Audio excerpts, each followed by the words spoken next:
Hello and welcome to another MovieBooster.com virtual pubcast. I'm your host, Ken Ekman, and joining me today is Hawk Ripjaw. Hello. We have a smaller episode today, I say that at the beginning of episodes once in a while, and usually I wind up being wrong, so we'll see. But we have 3 movies to discuss. It's going to be an interesting one because no movie on this list is one that I would say has a traditionally good reception. But Right. that said, one, I would say, non-traditionally good reception, if that's a positive way to spin it. But we're going to go ahead and lead off with a movie that, there's nothing good about this at all, and that is Palms. So before I go forward, Hawk, have you seen at least the trailer for this movie? I have, and this is from the producer of Book Club, right? I believe so. Yeah. I had to review Book Club with Felix, and it was one of the worst experiences of my adult life. That's a pretty fair thing to say, I think. I'm actually pulling up the producers list just to see what I can find. One producer, Rose Ganguza, produced New York, I Love You. Oh. Yeah, so that's something. Here's what I'll say about this movie. It's not good. And It doesn't look good. It's not good for the worst reasons, too. When was the last time Diane Keaton made a good movie?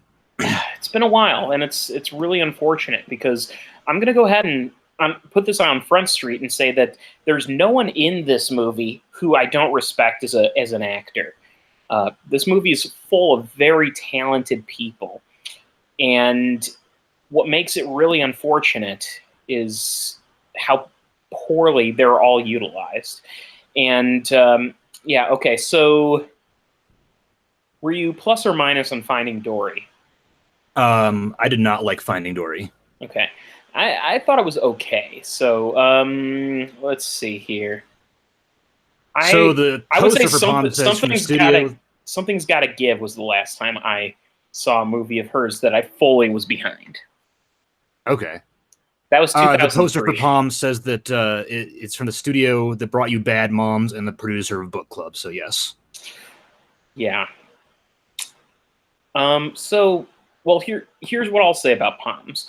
And I'm gonna quote directly from I've written a draft of my upcoming review of this movie. I haven't yet put it onto the site. Just haven't had time to do it.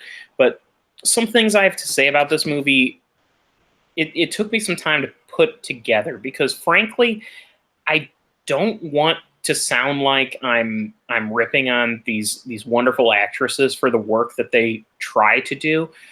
The problem is we live in a society right now where casting directors and producers just the most underutilized and underserved community of actors is the aging actress.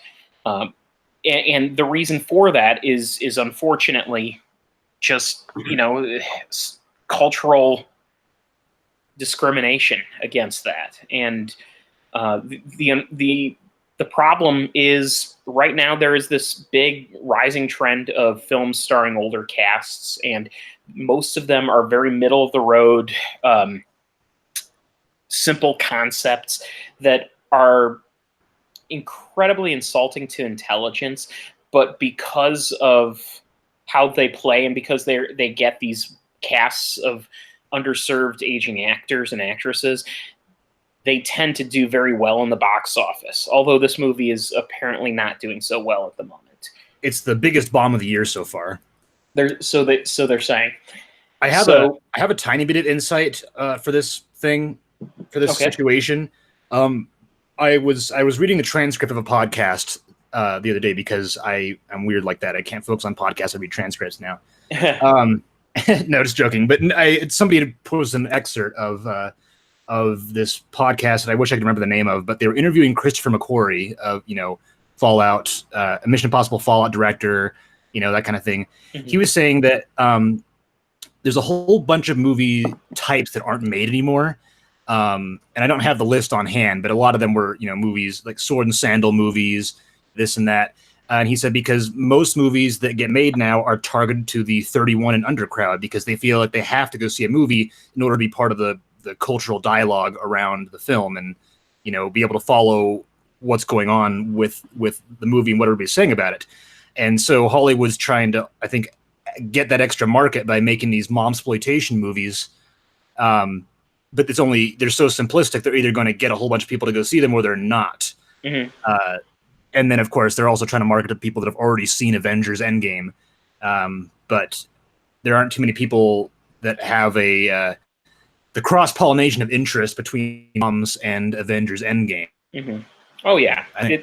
It's counter-programming, pure and simple. And I understand from a financial perspective, sometimes counter-programming has a purpose. The problem is when you get to the formula and when you're just pumping out these movies without regard to story, you end up exploiting both the audience and the actors you're hiring.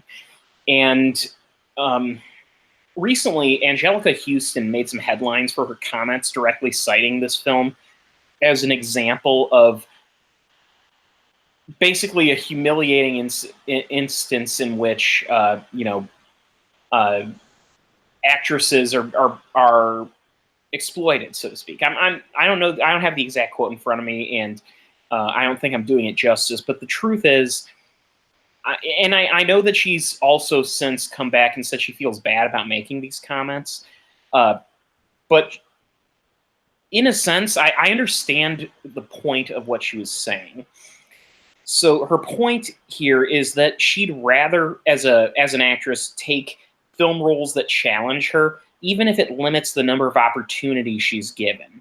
That's the reason why she doesn't appear in so many movies anymore, is unfortunately, she's very selective of what she gets, and she doesn't want to take movies just, well, I shouldn't say doesn't want. She has the luxury of rejecting roles that she doesn't want to have to take. And what's unfortunate is a good number of the cast members in this film are actresses of a certain age who probably do need the money. And I completely understand that. And right. Diane Keaton not being one of them. Although the fact is that if she rejected the movie, the question comes to, would they even been made, and would these actresses have gotten paid? Diane Keaton seems to genuinely enjoy what she does, though. Yeah, and here's the thing. She does try in this movie. There's a couple scenes where she does pull off a solid performance, but it's ultimately for naught because of how just paper thin this screenplay is. And this is a movie that paid the bills for a good number of people that otherwise would have had difficulty finding work. So instead, really, my criticism is definitely against this film as a movie, but it's also, and more importantly, a slam against the film industry and the casting departments as a whole. And it's far from the first film to crassly shovel out calculated, mediocre stories to exploit demographic and counter programming against a blockbuster. But really, in the last decade or so, there's been this rising trend of these age-based comedies, and really, I've mentioned it before. The term I use is eldersploitation, and it's when you get a whole bunch of famous film stars who are older, considered over the hill by idiotic producers, and you throw in a high concept hook to draw them in, like, fuck it, let's just throw ABBA into this. I want to clarify the rising trend of age-based comedies, though, and just add the label lazy age-based comedies.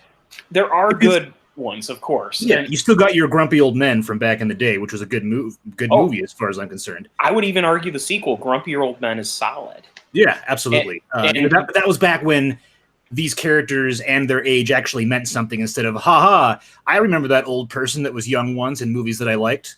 There are plenty of movies where the focus is about an aging actor that turn out to be great. Harry and Tonto perfect example. Yeah. That's Art Carney. I mean, he won an Oscar for it even. And that's, him on a road trip basically with his cat. Yeah. But Palms is, if I'm going to guess, just a former cheerleading squad gets the gang back together for a final performance, right? nope, not at all. There is no really? former to this. So Diane Keaton plays the role of a woman who never really got a chance to be a cheerleader. She, I guess, senior year finally made the team, but because her mother was sick, she had to basically drop out of the team in order to take care of her mother. And she's dying, by the way, of cancer as this movie begins. So Diane Keaton basically, it's a disease movie, and so she's like, I don't have much time, so I want to be a cheerleader, which is, instant string pulling in terms of emotion. I guess it's shorthand in Hollywood to give a main character an incurable disease, and it backfires completely because the repercussions of it are touched on only in the most tacit and simplified ways, and only when the plot's convenient. Normally she acts like she's perfectly healthy, but there are these moments in the film where it's like she's puking in a toilet and stuff that are like, just to remind you, she's dying, nudge nudge. And it just... Diane Keaton has cancer in this movie? Yes. Oh, okay. I thought you said her mom had cancer. Her mom died. So... Okay. Almost like a double threat. So basically, she was prevented from being a cheerleader her senior year in high school because her mom was dying. And then later on, when she is dying, she decides she wants to be a cheerleader. Oh, okay. All right. So okay. She basically, she finds out she's dying, and she moves to this retirement community in the South. And I guess the one requirement of living in this retirement community is you have to join a club, and she's too cynical to join other clubs, so she decides to make her own, which is a cheerleading club. And for some god-awful reason, apparently everyone thinks this is a bad idea. Everyone tries to discourage her, and the leadership of the retirement community is all like, well, this is an insurance risk. Who plays that person? Oh, I don't know her name. She's an actress I've seen in a lot of things, and usually she plays very similar roles. It's very much a cast type of sort of the Southern Belle kind of character. Okay. But either way, she's fine in it. The thing is, another problem this movie has is there are 3 entirely different villains in a film where, honestly, if you're going to make a movie about a dying person wanting to fulfill their last wish, you've already got a villain built into it, which is cancer. Right. Or whatever disease that is. That's your villain. Had the movie focused on that as the villain, and then just built up the character development between these characters who are trying to get together and do some cheerleading stuff for fun, that might have been interesting. But instead... so villain number 1 is embodied in the Southern Belles, who are in charge of this retirement community, and their officious and callous demeanor. They just don't like the fact that she's trying to start a club, even though they're the ones who suggested it. Instantly better. Okay, go ahead. Every executive of this retirement home is played by Don Johnson. Is Don Johnson just fucking cloned himself and started a retirement home? I actually just had to double check the cast list to make sure he didn't appear in this movie because... Well, he was in Book Club. Yeah, I forgot. It was Bruce McGill who so the sheriff of this retirement community. I say sheriff. He's a security guard, but he gets to wear the hat. Bruce McGill. Bruce McGill's a good actor. I enjoy Bruce McGill. And as I said, I don't want to tear any of these actors apart because they all tried. Even the younger actors try. It's just that they don't have anything to work with. Pam Grier gets second billing in the credits of this film, and she has maybe 5 lines. And it's sad because Pam Grier is such a good actress. Pam Grier is awesome. Yeah, really, and so underused in this. But really, so the first one is the Southern Belles, who just do not like Diane Keaton. I keep referring them to that is because at the very beginning they talk about the club they started were the Southern Belles, and there's a joke that they make that like one of the other members of the leadership is like, I can't join, and they said, well, it's called Southern Belles, not Wisconsin Belles. Oh my god! And by the way, the girl who said they won't let me also happens to be Asian, so it's strongly implied that it's also a racist organization. Just because, you know, we don't have enough reasons to hate them. so that's one. And there's a comical chase at the end of the movie where they're chasing after them in a bus.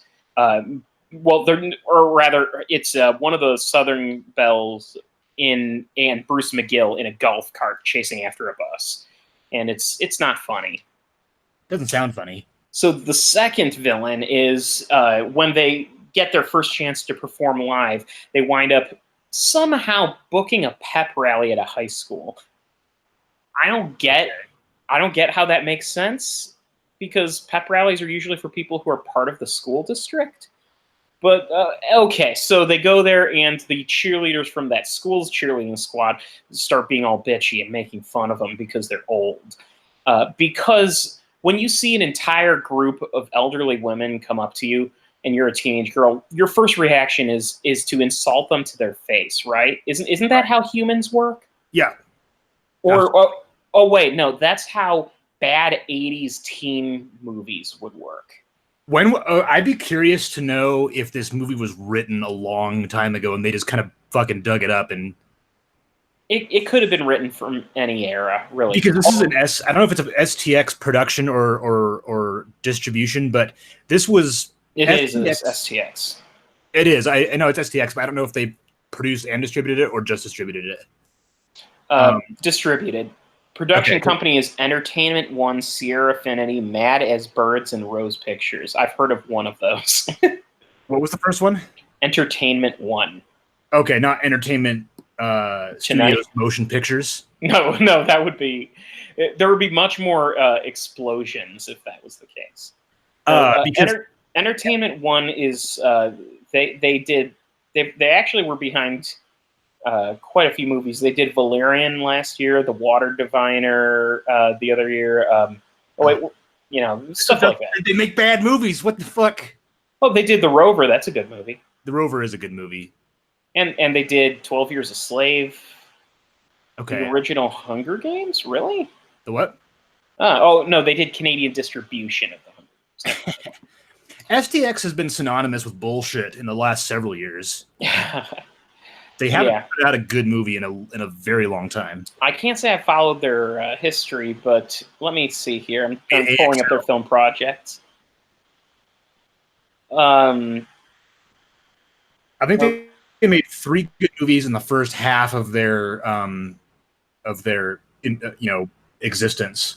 Okay, so last year they did Happy Time Murders, Mile 22, Adrift, Gringo, Yep. I Feel Pretty, and Den of Thieves. Wow, at least Den of Thieves was watchable, but shit, that's garbage. They did AXL, if I'm not mistaken. Oh, they also did The Upside. And The Best of Enemies, which that wasn't bad. Yeah. I'll defend Best of Enemies. Well, anyway, so Palms. So the cheerleaders are bitchy, although one of them feels sorry because she posted a video of them on YouTube and it got a whole bunch of hits, and so now the old cheerleaders are an embarrassment, and so she decides she's going to train them, or rather, she's kind of blackmailed into it for reasons. Really? We have to do the whole training thing? Yeah, and then there's another villain, and that's embodied in the son of one of the elderly ladies, who is like an overbearing, overprotective son, but also like a sexist bastard. They really push every villain. It's one of those movies where the villains are just irredeemably evil in ways that are just completely unbelievable. Mm-hmm. Speaking as someone who's dealt with situations like that, the problem with a movie with villains in movies is if a villain in a movie believes that they're evil, That's comic book territory. Most villains don't believe they're evil. Yeah. They believe they're doing good. And even comic books have started to go to the, to the gray area. Very few modern comic book villains actually believe that they're doing evil, which, really the truth is that none of the characters are treated with any sense of reality. Cartoonish aspects destroy their credibility as villains, and there shouldn't have been a villain in this to begin with because they already had the most human villain you can possibly face, and that's your own mortality. Uh-huh. And that's what hurts this movie so badly is it tries to do goofy, slapsticky humor in the same in the same scenes that you're having issues with, legitimate human issues like disease. And right. And is the cancer ever really addressed in a very serious way beyond the occasional reminder that she has it? There's one scene in the movie where she like collapses and wakes up in the hospital, and they have this dramatic scene where because she didn't tell anyone that she was dying, but so that's the scene where they find out that she has cancer, and also no reason for her to not tell anyone, but so anyway. So there's this dramatic scene where they go over it, and then it's not referenced really again until the end of the movie, where it's like 12 months later, and it's like the cheerleader is still performing, but now they're performing nationwide as to benefit ovarian cancer. Which, by the way, they didn't even mention that it was ovarian cancer until that final part of the movie line in the movie. Cancer. Yeah, just you have cancer. By the way, speaking as someone who has family members who've gone through this and are currently going through it, no one just says you have cancer.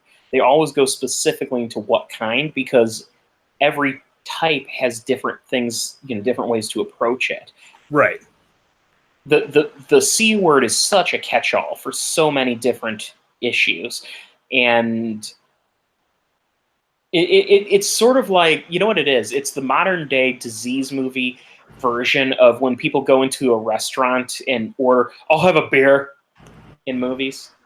Yeah, give me a beer. Give me a beer, or have I'll have a pack of cigarettes. Yeah. What, any? Which is that's probably the biggest flaw in the movie Clerks, because they only ever call it cigarettes. It works just because it's shorthanded in these days, and we know that they couldn't afford to, say the names of brands. Uh-huh. But the truth is, if you're dealing with something as serious as a disease like that, treat it with a little more fucking respect. Right. Does she die at the end? Oh yeah, she in fact, she doesn't actually. You don't see her die. The movie ends with their big performance, and then they fast forward to 12 months later, and she's dead, and everyone else is like, "We're doing this, as a tribute." So they skip over, the actual death, because that'd be too depressing, right? Yeah. I mean, don't get me wrong. There's ways you can make that work, but this movie just tilts itself too many ways. And God love them. The cast in this movie. You've got Diane Keaton, Jackie Weaver, Rhea Perlman, Pam Grier, Celia Weston, and that's just the first 5 cast members. All of them are incredibly accomplished actresses. I just don't get why they had to be. Well, it's just being relegated into a movie like this, and it's not their fault. It's the fault of society that they can't get better roles. And a movie like this is just, it's an embarrassment, not to be reflected on them, but to be reflected on society. I guarantee you 30 years from now, people are going to look at movies like this and say, and laugh and say, how crazy was it that people didn't respect human beings in those days? Yeah. That, well, I mean, I guess we do have Trump for president. Who knows? Maybe we won't be here 30 years from now. This would be a perfect time to like stop broadcast and just like everyone, everyone thinks that we all just died in a horrible fire, and I'm getting bleak and depressing here, and that's because this movie is bleak and depressing. So let's move on to something bleaker and more depressing: Ugly Dolls. Yeah, it doesn't get better. Ugly Dolls is horrible. So I mentioned this in my review. I'm going to mention this in my review that I'm writing for it. Way back, you remember when I wrote a review for and reviewed Home, the DreamWorks film Home, but a little purple alien named O, who did some shit with this girl. I don't fucking remember. Anyway, that sounds way more interesting than the actual movie. But yeah. Well, part of what made that movie so insufferable was the fact that the character's name is O, because he's so annoying that whenever he approaches somebody, they're like, "Oh," and that just kind of became his name. And in my review for the movie of Home, I opened with Jeffrey Katzenberg, the then CEO of DreamWorks, taking myself and the rest of a theater audience hostage and forcing us to watch Home. And to show that he meant business, he executed a member of the audience. That part of the review was vetoed because it was too dark, but it still stands to reason that that's how I felt about watching it.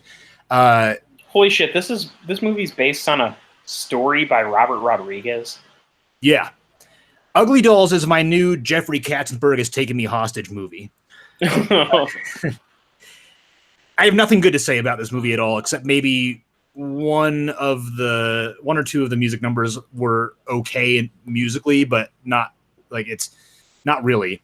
I knew this movie would be bad because when I went to go see, I can't remember what movie it was. I went to go see this with my friend, and the Ugly Dolls trailer played 3 times in a row on accident. Something got messed up with the trailer played at Ugly Dolls. I saw a different movie with my friend months ago. Okay, and the Ugly Dolls trailer, I think it might have been a Marvel movie or something, but 3 times. Or no, it was Into the Spider-Verse. The Ugly Dolls trailer played 3 times in a row. Wow, and that's a terrible trailer. It's a terrible trailer. It's the one with Mariah Carey singing and everything. So anyway, Ugly Dolls is about... it opens on a doll assembly line, and when the doll is not made, dolls get scanned, and if they're, too standard, they get pushed off to, their place, and if they're made incorrectly, they get scooped away into a place called Uglyville. And here the dolls in Uglyville live, and they all got some kind of defect, like things growing out of them, or too many or too few eyes, or things like that. It's the island of misfit toys. Basically, yeah. And immediately this movie causes problems for itself, because the film opens with Mariah Carey's character, Moxie, jumping out of bed and singing a song about how ugly she is, and she loves herself and everything about her. She's like, "Oh, you're so fat. You've got this thing growing out of your head. It's awesome." And everybody accepts themselves for who they are and everything that's wrong with them, and that's great. But Moxie in particular yearns to one day be taken away and given to a human child as a toy. So already we're kind of ripping off Toy Story with this movie. I mean, not just that, ripping off Rudolph the Red-Nosed Reindeer from the friggin' 1960s. Yeah, exactly. That's the entire point of the Island of Misfit Toys, is they want a boy or a girl that loves them. Right. Remember, it's, I'm on a boat that can't float. Who wants a Charlie in the box? If I have one good thing to say about this movie, is that the setting of Uglyville has this kind of cool looking handmade look to it, like, rope and felt and everything. Like, it's got a kind of neat aesthetic, like it was put together by hand with glue and sticks and right. materials, and that's kind of neat. But it's everything else in this movie is so bad. Yeah. This felt longer than Avengers Endgame. I'll just come right out and say that. I'm really happy that AMC has recliner seats, because I could just extend that bitch all the fucking way and pretend like I was at home and just sprawl out in front of the entire audience behind me. I'll be honest, I tried to fall asleep at Palms. I was in one of those recliners, and I tried to fall asleep, but it was such... I couldn't fall asleep during it. It was... Yeah, me neither. It made me so angry. Yeah. Exactly. So Moxie yearns to go... The toys come in down through a chute, and Moxie wants to climb up that chute and go, see where it goes. And she takes with her a couple of friends. I can't remember much who they are. I know that one of them is a one-eyed cat. I think it's a cat. He's called a Cool Cat or Night Cat. Something. He's blue and he has one eye, but he wears two-eye sunglasses, and it's really weird and off-putting. But in the beginning, everybody loves themselves. Everything's fine. Everything's great. Moxie wants to go up and find a human. They go up there and they get to the land of perfection, where all the good dolls go. And I should also mention this is a musical. There's a song every few minutes. The leader of the good-looking dolls is this blonde guy who sings songs about being handsome, and he criticizes other people for not being handsome. He'll find minor defects in everybody else's appearance, which doesn't really make any sense because they're sent there because they're perfectly made. Yeah. I think fast forward a whole bunch. I just want to get this out of the way. This doll who is an asshole. He's blonde. He sings songs, and he has his standards for perfection. And he thinks that all dolls that are not perfect should be thrown into a furnace and burn. Ah, so this is the Nutcracker in 3D. Yeah, it's basically a Holocaust movie. God. Wow. Yeah. I don't think I really... Obviously, that was not an intentional motif, but it really does not come across well at all. He's like, you'll be thrown into the furnace to burn where you belong, and shit like that. But in any case, the Ugly Dolls, they decide that they want to try to conform to these standards and try to become good dolls and be claimed by humans, which is problematic because half hour ago or 6 hours ago or however long it was, they were loving themselves for all their defects. Now all of a sudden they're following this blonde-haired, blue-eyed doll who's trying to tell them how to be beautiful. So they dress up, they change their appearance, they try to act good, and the movie spends a huge amount of time on how depressing or how depressed all these characters are, the Ugly Dolls are, that they are not beautiful like the good dolls are. Wait, and you said the beautiful dolls are blonde with blue eyes? The main guy is. The other ones are very diverse. Okay, is this name Goebbels by any chance?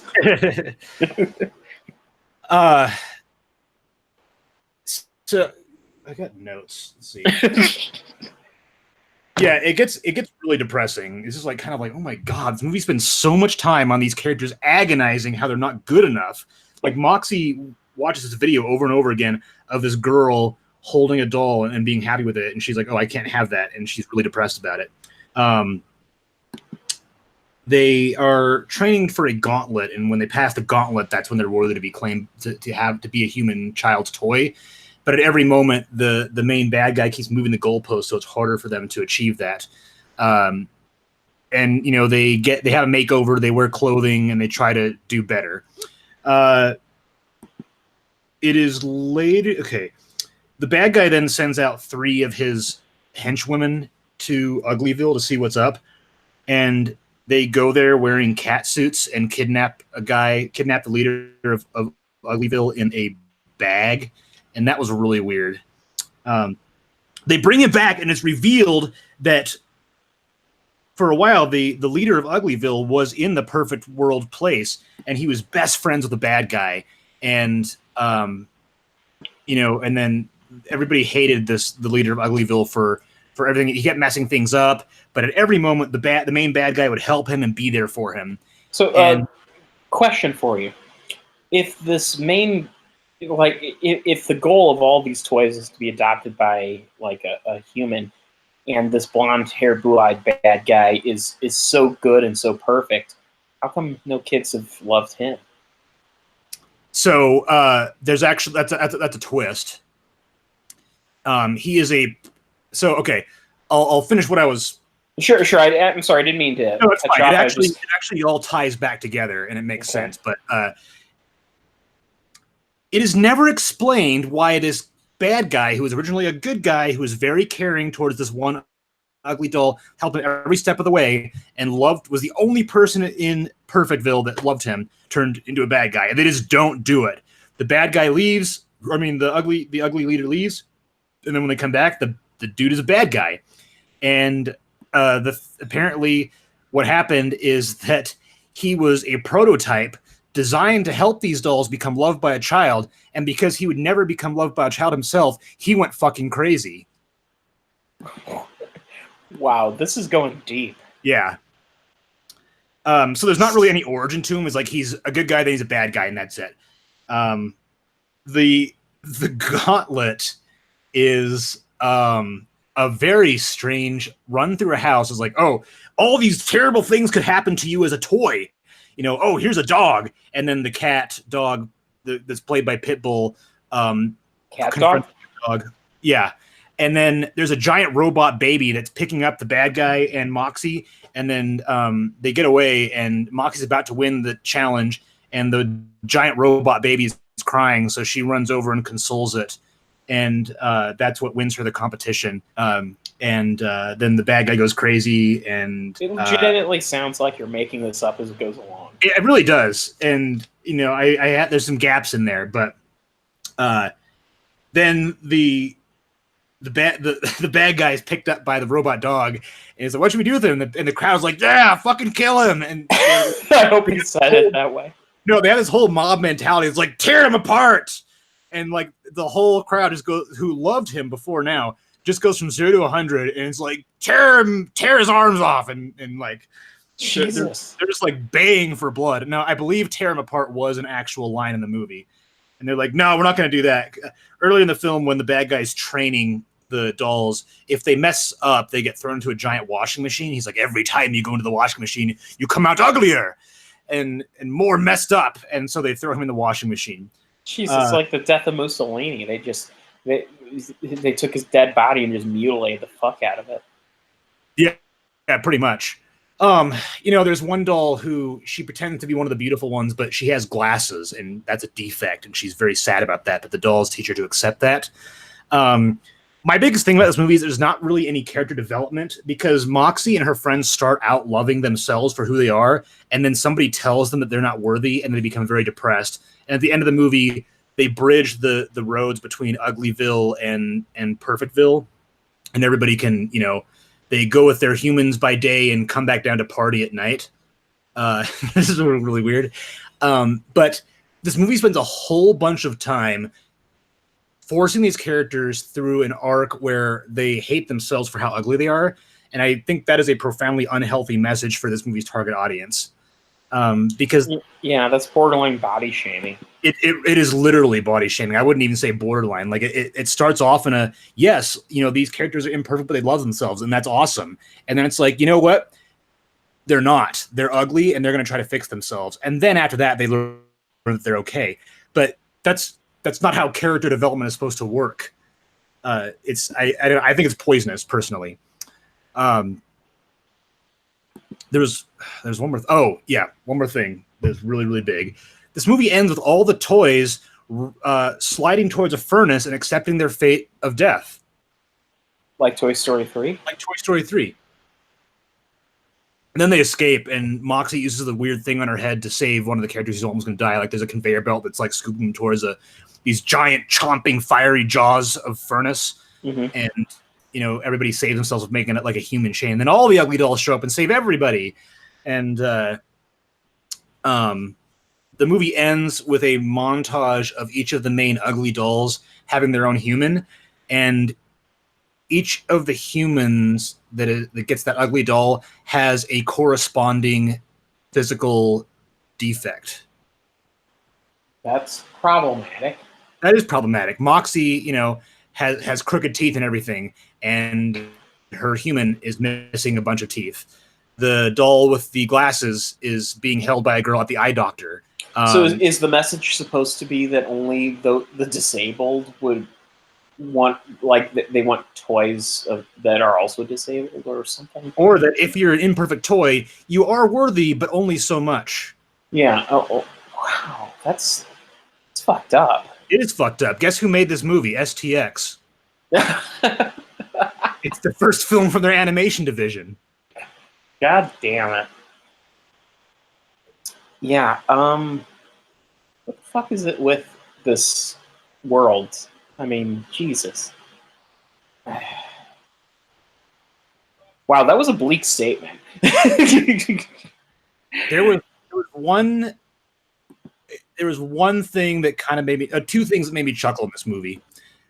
In one, like Uglyville, when they find out that they are rejected toys. Wait, they didn't know they were rejected? No, they didn't. So I totally missed a whole minor thing. When the mayor of Uglyville first got banished to Uglyville, the chute when a toy is made incorrectly, it actually scoops them down into the furnace.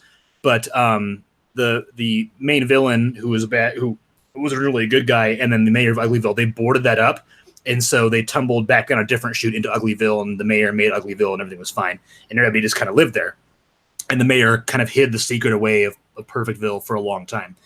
When the toys all find out they're rejects, they all become very depressed. There is a very dark hue on the entire town, and everybody's just sad. And they're just everything's dying, and they're in a line to get stew in line. And, they have an Oliver Twist joke. One guy's like, "Please, sir, may I have some more?" And the guy gives him some more. It's like, "Oh, just a little bit more, please." And he gives him some more. It's like, "Oh, if I could just have just a tiny bit more." And the guy's like, "I don't have time for this. Move on." The guy's like, "Okay, that's kind of funny, I guess, as a riff on Oliver Twist." And the other one that actually didn't make me laugh out loud, one character was like, "How long have we been there? Have we been here like a day, a week? Like, time doesn't make sense right now." And I totally felt for that statement. Like it's like they knew. I probably have to be there. Well, just like they made a joke about how they felt like they were there for a lot longer than they were, and it was kind of on brand for the pacing of the movie, is what I'm saying. Oh, you're thinking self-referential. Yeah, I mean, it wasn't supposed to be. Like, they were making a joke because, like, "Oh, haha, isn't it hilarious that I'm a toy and I don't know how time works?" And I was like, "Isn't it hilarious? I've been sitting here for 5 goddamn hours watching this fucking movie." If that movie was 5 hours, holy shit, that would be amazing. Yeah. And I noticed that the cast has an inordinate amount of music related voice actors. Oh, so, yeah, like every single major character gets a musical number. Yeah, I'm looking at the soundtrack right now, and the soundtrack is 46 minutes long. So of this 90-minute movie, a solid half of it is singing. And then you think also there are 2 reprises, I think? Mm-hmm. At least 2 reprises, and yeah.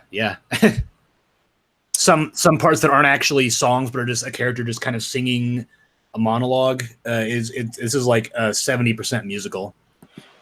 Clearly not a popular one. The soundtrack charted number 182 in the Billboard 200, and it on the U.S. soundtrack albums list, it topped at number 10. Yeah, it's not a very good soundtrack. Like I said, one of the songs was okay, one was pretty good, the rest were awful. There's also, the movie was very cheaply made, so when there happens to be a musical number, a lot of times it'll cut away to the characters singing in front of like a cheap looking background, like they just kind of slap the background in there instead of having to animate it. For between $45 and $53 million to make this movie, and it's brought in $16.8 million. I'm surprised this isn't being considered the biggest box office bomb of the year. Well, I was $8.75 of that. I'm part of the problem. Yeah. I got to see Palms for like $7.25. So I mean, I used AMC A-list, so it technically cost me nothing, but AMC paid the $8.75 for it. So presumably. Presumably. So with that said, yeah, I don't have anything else to add to Ugly Dolls. Well, the Ugly Dolls movie was very intrusive upon my day. So let's talk about another movie featuring a similar Intrusion. Let's talk about The Intruder. Yeah. So The Intruder is a movie. Okay, so The Intruder is a psychological thriller movie in which a wealthy couple move to Napa Valley to get out of the city and decide they're going to raise a family, and they buy this house, this mansion-like house from Charlie, played by Dennis Quaid, and Charlie Can doesn't. we talk right away about how Charlie's introduced?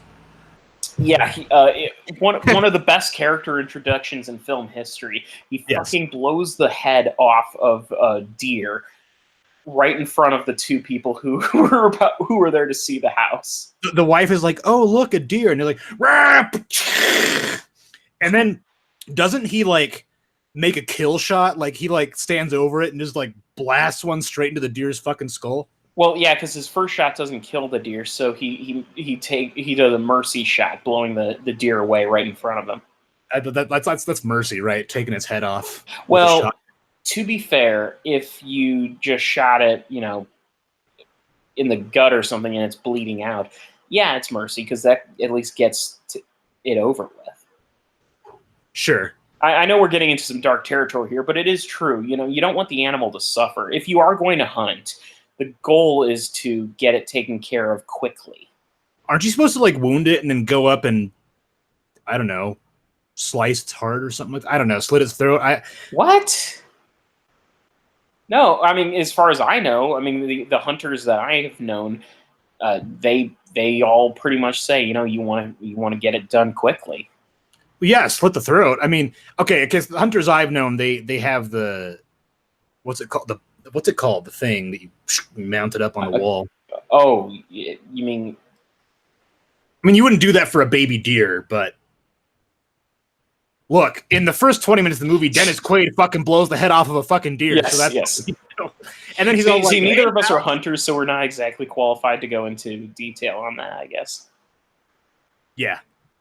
Point being, Dennis Quaid blows a deer away right in front of the two people who are looking to buy the house, which begs the question: he was supposed to be expecting company, right? So why is he hunting at this time?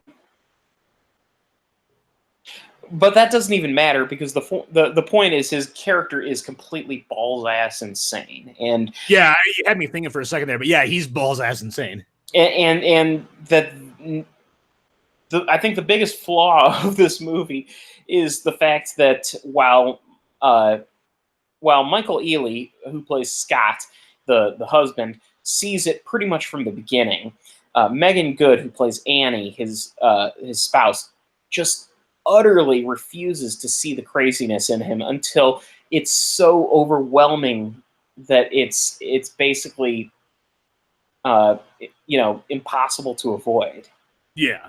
It's one of those movies where it's like, you don't see that this guy is fucking crazy, and that's the entire point of this movie is getting to see Dennis Quaid be crazy. So I don't, I mean, obviously that would end the movie too fast if they did that, but this is also saying, like, I wanted to. This movie could have been better in a couple ways if they had leaned a little bit more into some of these elements. Like the whole movie is the wife not thinking that Dennis Quaid is crazy, and he's like hitting on her, and she's reciprocating a little bit, and it's shown that her husband has some infidelity problems. Like, what if they just fucking all out and made this an erotic thriller where she's banging Dennis Quaid, he like shows up or something like that? But like that would have been, daring. And this movie does it. This movie is so incredibly base and middle of the road. The only reason that this movie succeeds as well as it does is because Dennis Quaid does not give a fuck, and he decides to just go completely crazy and just go as hardcore as he can possibly go. I loved how many moments there were of you hear like the rising music, and you know it's coming, and the camera kind of pans a little bit around Megan Good as she's like doing wife stuff, and then Dennis Quaid is just like standing in the background, is like. "Rrr." Exactly. And then, of course, we may as well go straight into spoiler territory here. Yeah. The big twist of the movie is that he is the hider in the house. He's Gary Busey. Yeah. And that he's built this entire labyrinth within the walls of his mansion so that he can live there and observe the two. It's basically it's kind of the equivalent of the masturbation room in The Boy Next Door. Yeah, he has his basement room where he's got pictures of Jennifer Lopez and his crusty pillow. Or the pregnancy room in Don't Breathe. Or the masturbatorium in Running with Scissors. God damn. Yeah, it's just he's got this whole this creepy Mr. Plinkett basement where he gets to be. And the funny thing is, I kind of guessed that he was going to be living in the walls just because he always shows up at times where it would be impossible for him to have just gotten there if he had come in from the town like he says he's been living. The movie kind of telegraphs itself pretty heavily. Oh yeah, and that's the thing is, it's painfully obvious that he's crazy. They even try at one point in the movie during the infidelity part, where they just pull out the facts that apparently at one point in time, Scott did cheat on his wife, and but it was before they were married, and so I guess they made up, and she forgave him, at least forgave him long enough. The one thing she told him was never send me a text, call me, which is interesting. She's like, you know what a text means? Yeah. That means you're fucking other women. Right, which the thing is, they didn't even reference that any of this had happened before that scene. So when she's like, you know what a text means, you're like, it means he sent you a text, to let you know that he's going to be late? I mean, like, the context is there, but it's like there's no background to their characters. Right. And a very happily married couple. And even when he's tempted, he does, he does say, no, I'm sorry, I don't need this. Right. And so, to his credit, but she just does not like her. Even when her husband is so clearly not on board with having Charlie around, she invites him over and shit, and seems okay with it, and apologizes to him because the husband's not being nice to him. And it's like, listen, if I lived with a person and that person just truly felt uncomfortable around someone, I would. Tell that person, I'm sorry, they're not comfortable with you being around. So if you want to see me, meet me or something, that's fine, but we can't do that here. But that would take logic. This movie is halfway between being actually compelling and being completely wildly campy, and it can't figure out which one it wants to be. Fortunately, there is one reason to watch this movie, and that is Dennis Quaid's performance. Oh, he's amazing. He just eats every scene he's in with a spoon and just chows down to his heart's content. Best scene in the movie, I think, is when he's watching Megan Good shower. Oh god! And he's like just like looking like, and he like takes off his shirt and he's like, and then he's like smiling. And it's like, what the fuck is he doing? Why did he take his shirt off? Or the earlier scene where he's like practicing his creepy smile in the mirror, and it's just like, what the hell is this guy's problem? Or when he imagines smashing the bottle of wine over the dude's face, the friend of the family. That was a good fake out, because I truly thought that was like what happened, and that the movie's going to take the turn there. That was a very good fake out. I also that foreshadowed the scene where he actually does kill that guy later on, and I thought that kill scene was nicely tense. Yes, because that other guy, he knew how fucked he was, and so they just drew it out. Like, that's good stuff. Like, I think this director he makes very bad movies, but that scene right there is like kind of a mark of what this guy could do if he actually tried to make a good thriller, like without fucking around. I would like to see more campy stuff from him, kind of stuff like this, because he also made Meet the Blacks, which was horrendous. Obviously, the spoof is dead, but if he actually focused on actual thrillers, he could probably pull it off. According to friggin' IMDb, he has 4 movies in post-production right now. Oh yeah, he keeps busy. Wow. He's very economical and he works quickly. He's actually kind of well known for that in Hollywood right now. As for his like, you're like, here's $20 million, make a movie, and he'd be like, all right, I'll get it to you in a month. He likes his quickie thrillers. He did Traffic with a K. Yeah, with what's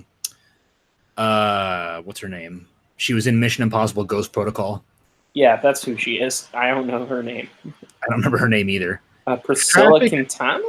Traffic was basically a music video. Yeah. And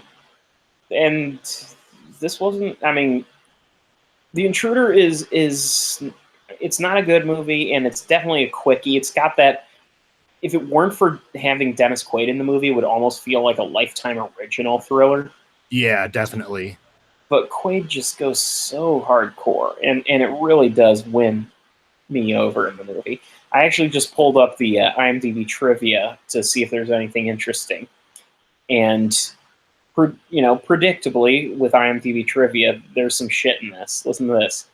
In this movie, Dennis Quaid plays the psycho terrorizing the couple who bought his old house. In Cold Creek Manor, 2003, Quaid plays the husband of a couple who bought Stephen Dorff's old house, and they are terrorized by Dorff. I've seen that trivia. That one's not as bad as it could have been. Yeah. Because it is kind of ironic, but it's not really trivia either. Michael Ealy and Megan Good also starred in the Think Like a Man series. And that one's bad.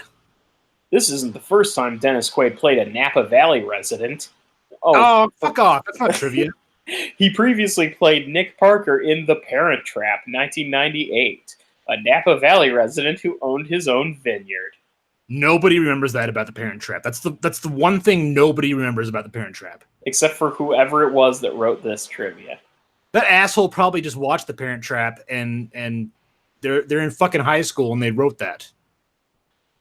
My favorite part in The Intruder is when it's a 1-2 where the husband and Dennis Quaid are fighting, and Dennis Quaid throws him over the balcony and makes a very strange noise. Dennis Quaid makes a lot of strange noises in this movie, like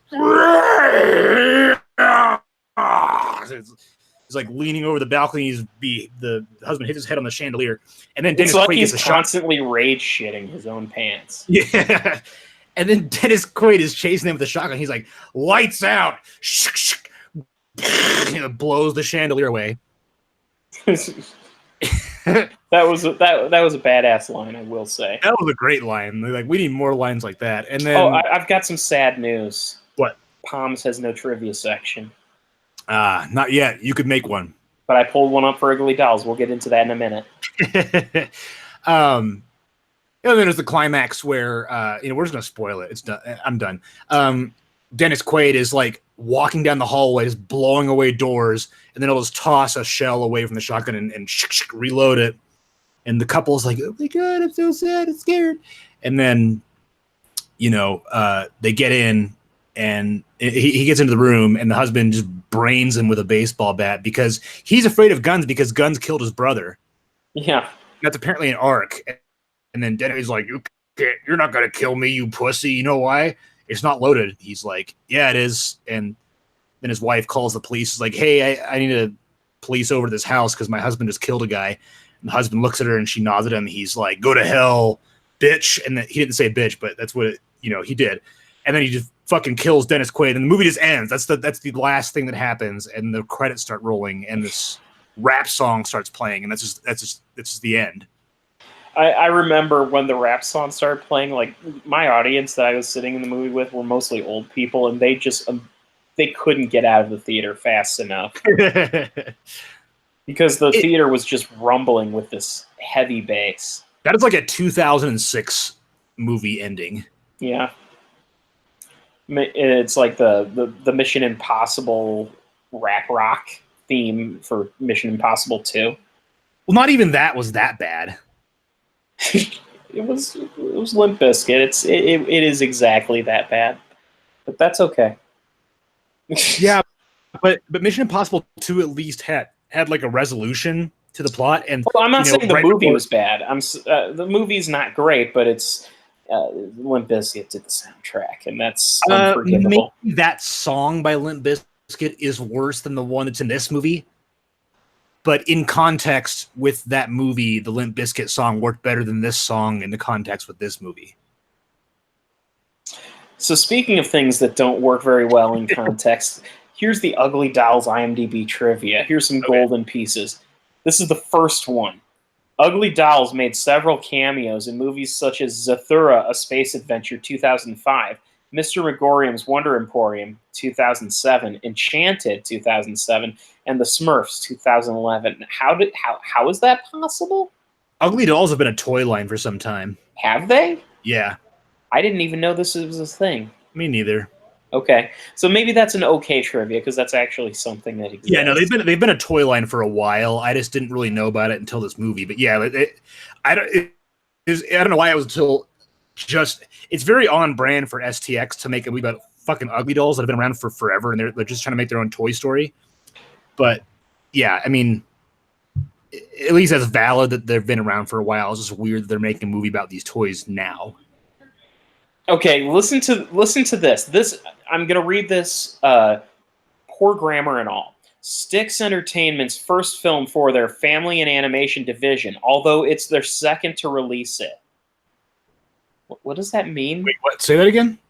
Styx Entertainment's first film for their family and animation division, although it's the second to release it.